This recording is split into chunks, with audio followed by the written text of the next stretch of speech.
Hi everyone! Dito tayo sa parang tindahan dito sa may Balabac. O, di ba? Yan. Ay, bakit may Arabo po dito? Oh, yan. Yan po. So, anong tawag po dito na lugar? Natawag nilang 7-Eleven. 7-Eleven daw po ito. Ang tawag. 7-Eleven magkape tayo. Yan. Libre Guys. kape. Pwedeng bumili dito ng mga souvenirs and mostly from Malaysia yung kanilang paninda rito. Yan. So ito try natin bumili. Okay. So puntahan natin. Ayan. At balita ko ay mga ano talaga to. Mga Malaysian products na ang benta nila. This is at the middle of the sea.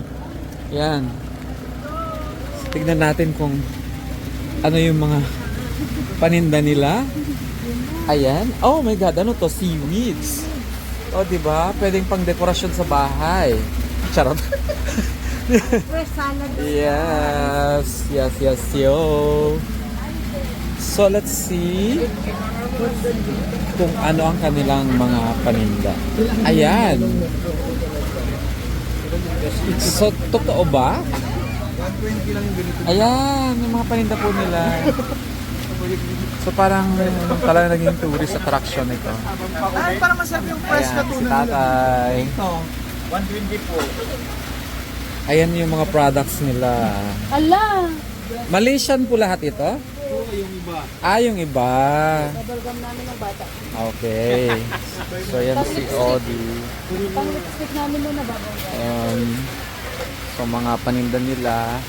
So itong Miss One nila ay Malaysian siya. Q ang pangalan niya. Yung mga wikuwa. Itong mga to. Sa Pilipinas po ba ito ginawa? Siguro, sir. Ano po? Oh my God! Made in Valenzuela siya, guys. Ayan. So si Odi, namimili siya ng malong. Ayan. So ang ganda lang dito kasi nasa gitna ng dagat. Ayan, oh. Oh, di ba? So nice. Oh, di ba? So mostly mga tourists lang pupunta dito. And it's raining hard right now. Pero kami tuloy-tuloy pa din. Yan. So ito yung tawag nila 7-Eleven daw.